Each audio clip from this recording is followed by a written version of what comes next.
کہ جو شخص یہ چاہتا ہے اللہ میری نسلوں کے لیے رزق کے دروازے کھلے رکھ، رزق کے روحانی اور رزق کے جسمانی، اللہ میری نسلوں کے لیے دنیا کی مہنگائیاں، حالات، کرائسس، ناکامیاں اور پتہ نہیں آگے مہنگائیوں کی صورتحال کیا ہوگی، لیکن اللہ مجھ سے اور میری نسلوں سے رزق نہ چھین، تو فرمایا اس شخص کو کہے کہ سورۃ فاتحہ پڑھ، اور سورۃ فاتحہ کو ایک بار پڑھ، اور جب پہنچ ایاک نعبد و ایاک نستعین، اس کو 40 منٹ ایسے وجدان، ایسے درد، ایسی کیفیت کہ کوئی دنیا کا کوئی فرد مجھے یاد نہ رہے سوائے اس کی ذات کریمی کے، اور اس کو دہرا دہرا دہرا دہرا، اس کو دہرا، اور کہا کہ میں نے وہ پڑھنا شروع کر دیا۔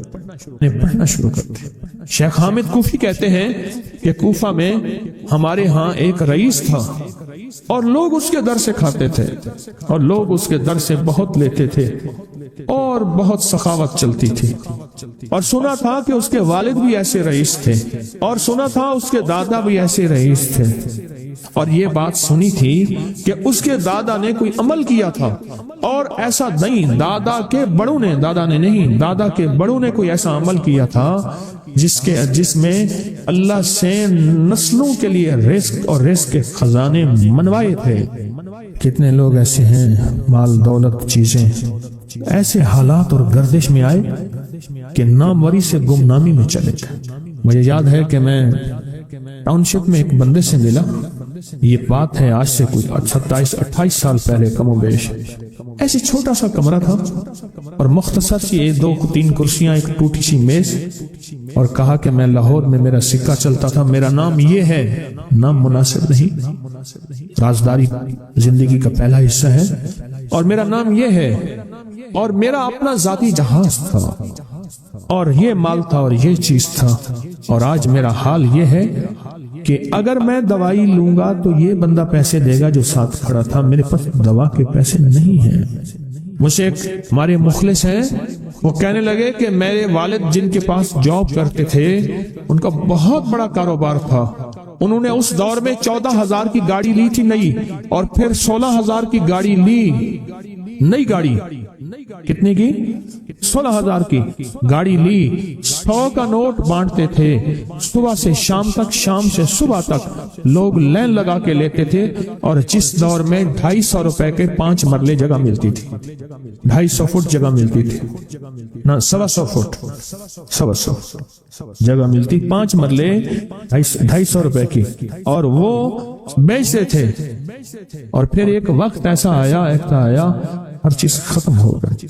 میرے پاس ایک ڈرائیور تھا، وہ کہنے لگا کہ میرے مالک ہیں جن کے پاس پہلے میں کام کرتا تھا، ان کے حالات آ گئے تو میں نے آپ کے پاس آپ کے ڈرائیوری کی، اگر رمضان میں کوئی بچا ہوا لنگر ہو تو انہیں بلا لوں، آپ دے دیں گے؟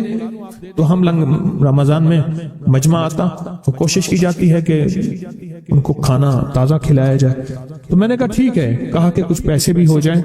کون ہے؟ کہا کہ فلاں لاہور کا، نہیں جانتے آپ؟ ہاں جانتا ہوں، اتنی بڑی سوسائٹی ہے بڑی مالداروں کی۔ کہا یہ 28 مربع جگہ انہی کی تھی، اور آج سے 40 سال پہلے انہوں نے یہ جگہ بیچی تھی، اور اتنے کروڑوں میں اتنے میں بیچی تھی۔ اب وہ ایک چھوٹے سے مکان میں رہتے ہیں، سب کچھ ختم ہو گیا ہے، سب کچھ ختم ہو گیا ہے، اور ان کے گھر کھانا نہیں ہوتا، اور آپ اگر کھانا دیں گے تو ان کے گھر میں 2-3 وقت اچھا گزر جائے گا۔ میں اپنی نسلوں کے لیے تمنگری منوا لے، اپنی نسلوں کے لیے رزق منوا لے، اپنی نسلوں کے لیے وسعت منوا لے۔ تو کہے کہ مال بہت ہے اور نسلوں کے کام آئے گا، مال رکھنا جائز ہے، حلال جائز ہے، لیکن یہ شرط نہیں ہے کہ وہ رہے گا یا نہیں رہے گا۔ یہ میری ساتھ چوک ہے، یہاں کرتبہ چوک، یہاں 2 پلازے مجھے ایک بندے نے بتائے، اب اس کے نہیں ہیں، کہا یہ اور یہ اس بندے کا ہے، فلاں نام کے بندے کا، اور اس کا آج کچھ نہیں رہا۔ اب وہ جس کسائی سے گلبرگ میں ہے، یہاں لاہور میں، جس سے بہت منو گوشت آتا تھا اور بڑے بڑے رئیس دعوتیں پکتی تھی، چپ کر کے جاتا ہے اور وہ کچھ پیسے اس کی مٹھی میں ڈال دیتا ہے، اور وہ اس سے زندگی کا گزر بسر ہوتا ہے۔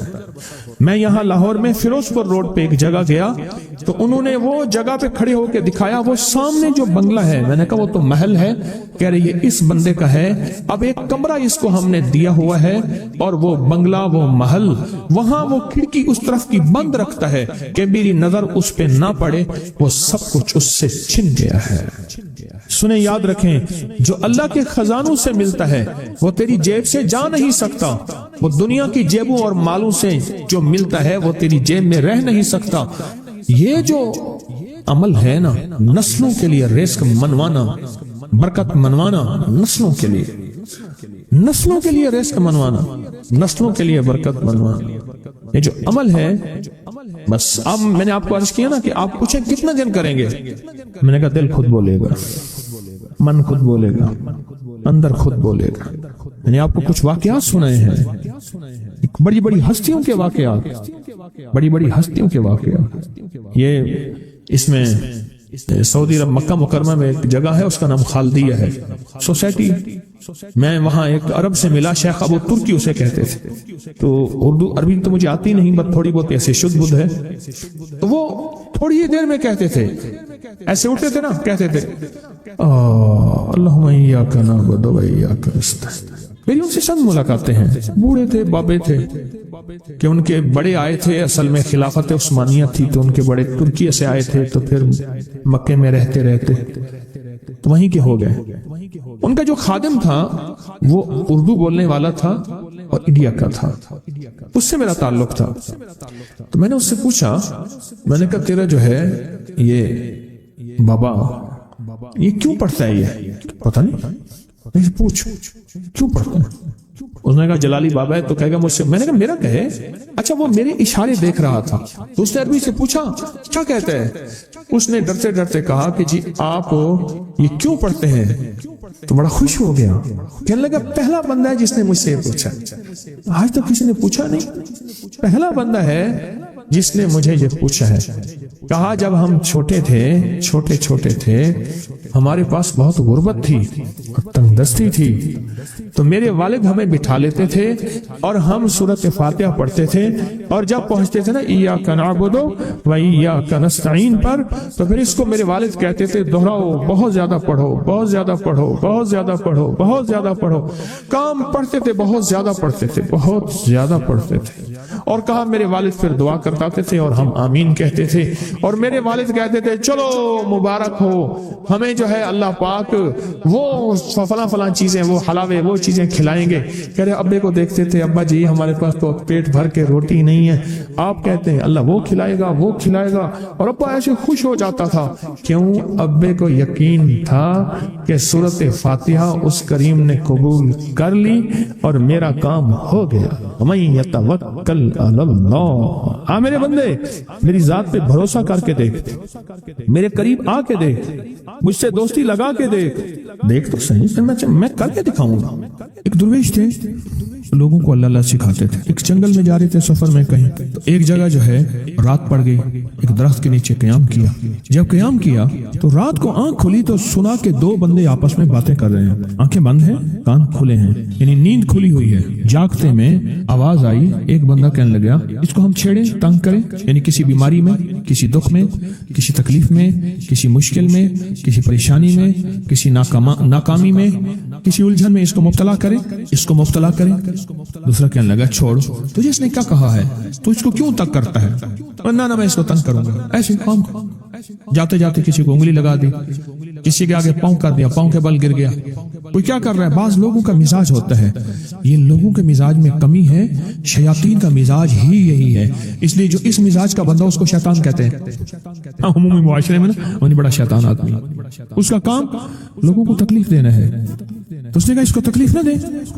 اچھا یہ اب سن رہا ہے، یہ سن رہا ہے، اس نے کیا کیا، دل ہی دل میں شہد اللہ انہ لا الہ الا، یہ قرآن پاک کی دو آیتیں بغیر حساب تک انمول خزانے میں، قرآن پاک کی آیت ہے، یہ اس نے دل ہی دل میں پڑھ لی، بس ایک دفعہ پڑھ لی دل ہی دل میں۔ جب دل ہی دل میں اس نے پڑھ لی، دل ہی دل میں، جب دل ہی دل میں اس نے پڑھ لی، اب دوسرا کہتا ہے جو نیک تھا، شریف تھا، ایک شریر تھا، انہوں نے کہا اب بتا تیری اور میری ذمہ داری ڈیوٹی لگ گئی ہے صبح تک کسی حفاظت کرے. تو یہ کہا تھا نہ چھیڑے اس کو، اب تیری میری ذمہ داری لگ گئی ہے کہ صبح تک اس کی حفاظت کرے. اس نے کیا کیا؟ بے بس تھا. دو جنات ہیں، ایک شریف ہے ایک شریر ہے، اور مجھے تکلیف دینا چاہتے ہیں، کیا کریں؟ اس نے فوراً اس ہستی کو پکارا جس نے کہا تھا اماں. اس نے فوراً اس ہستی کو پکارا جس کے ہاتھ میں کائنات کے سارے راز، طاقتیں، قوتیں ہیں. اور اس ہستی نے کیا کیا؟ اب ان کی ڈیوٹی لگا دے، اب ان کی ذمہ داری لگا دے کہ صبح تک اس کی حفاظت کریں جب تک وہ نہ جاگے. پہلے دن سے ہمارے ساتھ دشمنی کا فیصلہ ہے، پہلے دن سے ہمارے ساتھ دشمنی کا فیصلہ ہے، پہلے دن سے. اور وہ فیصلہ ہو کے رہا ہے، اور اس کی وجہ سے ہم تکلیفوں، پریشانیوں، نقصانوں اور مسائل میں چلے آ رہے ہیں. اب اس کا تحفظ کیا ہے؟ اس کی حفاظت کیا ہے؟ کیا کریں؟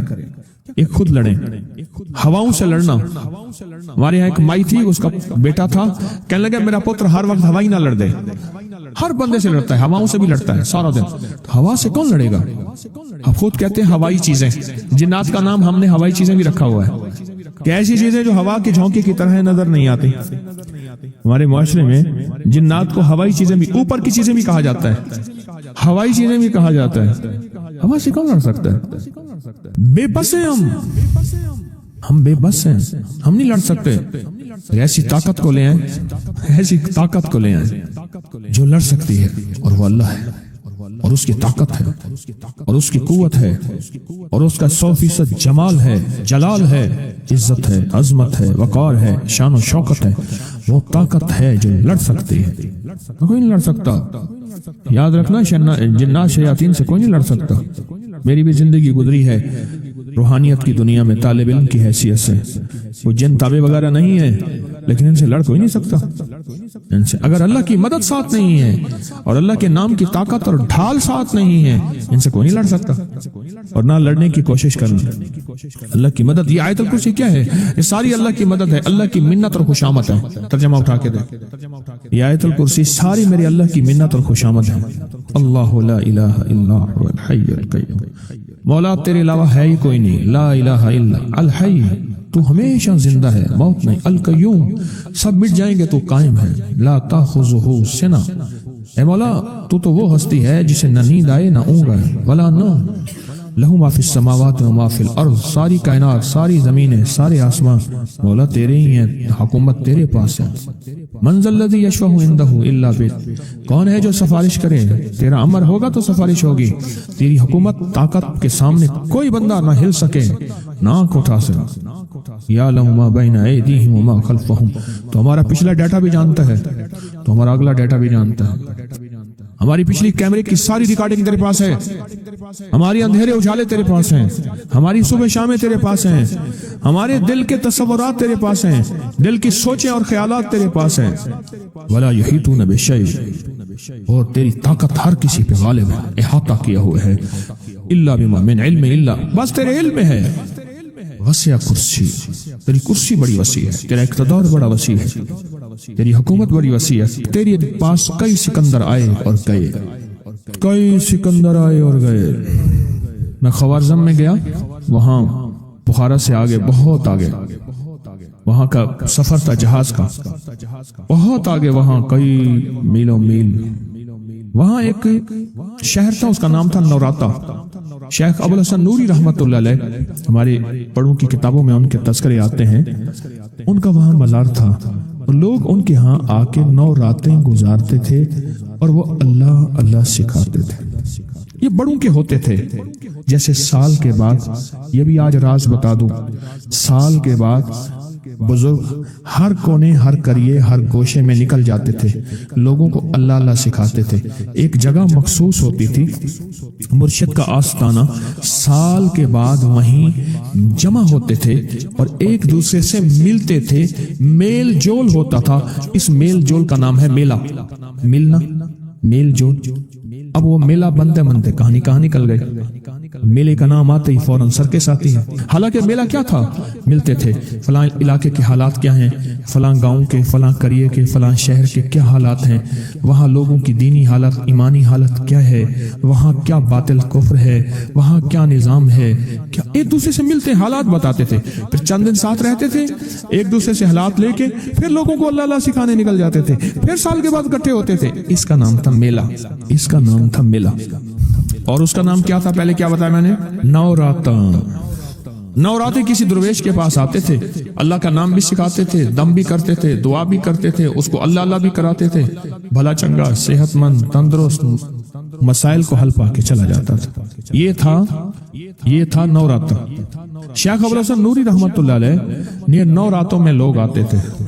میں کہنا یہ چاہ رہا تھا، ان کے مزار کے اوپر ایک بہت بڑا قلعہ تھا. انگریز اس کے اوپر سارے چڑھ رہے تھے. اونچا قلعہ تھا. میں نے اگلا سفر کرنا تھا، میں قلعے پہ نہ گیا. میں نے کہا میں فلسطین کی وادی پہ کھڑا تھا، دور تا حد نظر انسانی تھا. سلیمان علیہ السلام کا مقام ہم تلاش کر رہے تھے، نظر ہی نہیں آ رہا تھا. بس ایک چھوٹی سی سڑک تھی، وہ بھی لگتا یہ تھا کہ ابھی کوئی بنی ہے. پہاڑی پہاڑ، ادھر اس ملک کی سرحد ہے، اس ملک کا بارڈر ہے، وہ ملک ہے، کچھ نظر ہی نہیں آ رہا تھا. یہ قافلے ایسے ہی گزرتے تھے. میں صحرائے اعظم پہ گیا، دنیا کا سب سے بڑا صحرائے اعظم. اس میں سفر کر رہا تھا جہاں پل بھر میں ٹیلے ادھر سے ادھر ہو جاتے ہیں اور زندگی کا نشان ختم ہو جاتا ہے. جب زندگی میں یہ قافلے، ایک دفعہ کا تذکرہ میرے ساتھ ہوا. گاڑی کا پیٹرول بھی ختم ہو گیا، ختم ہو گیا، راستہ بھی ہم بھول گئے. اور این صحرا میں ہے، این صحرا، راستہ بھی بھول گئے اور گاڑی کا سلسلہ بھی سارا ختم ہو گیا. جو ریزرو تھا وہ بھی ختم. تحت نظر ریت ہی ریت ہے، کوئی راستہ نہیں. اور تحت نظر کوئی زندگی نہیں، کچھ بھی نہیں.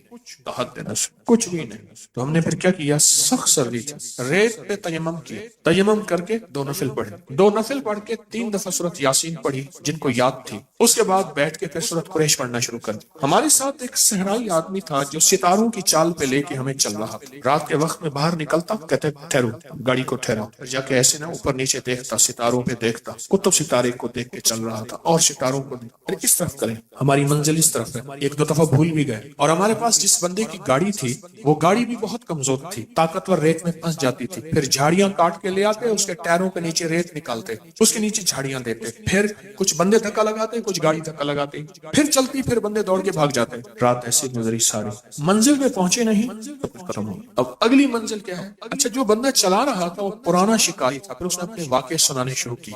ہم تو شکار پہ نہیں نکلے تھے، ہمارا روحانی سفر تھا. وہ اس نے واقعے سنانے شروع کیے. کہنے لگے فلاں علاقے کا ایک MNA ہے، وہ شکار پہ آیا، ہرن کے شکار پہ. گاڑی دوڑا دی، پیچھے بھگا دی. بڑی گاڑی تھی اس کی، 3-4 ہزار CC بڑی گاڑی تھی، لینڈ کروزر. گاڑی کا سب کچھ ختم ہو گیا، پیٹرول ختم ہو گیا. پھر گاڑیاں اکٹھی تھیں آپس میں. ہرن کے پیچھے جو گاڑی لگائی، ہرن پیچھے بھاگا تو گاڑیاں بچھڑ گئیں. پھر وہ کہنے لگے کہ انہیں ایک سراب نظر آیا، سامنے پانی ہے. دھوکا نظر آیا، انہیں کہا پانی سامنے ہے.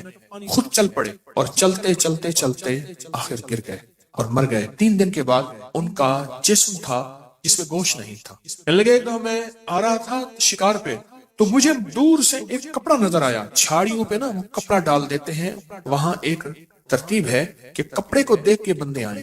اونچی جھاڑی پہ مجھے کپڑا نظر آیا، کوئی بندے ہیں پریشان ہیں. دیکھا تو 2 میاں بیوی تھے، ان کے منہ میں جھاگ ابھی باقی تھی، ایڑیاں رگڑ کے زخمی ہو چکی تھی، جسم گرم تھا، پیاس سے مر گئے.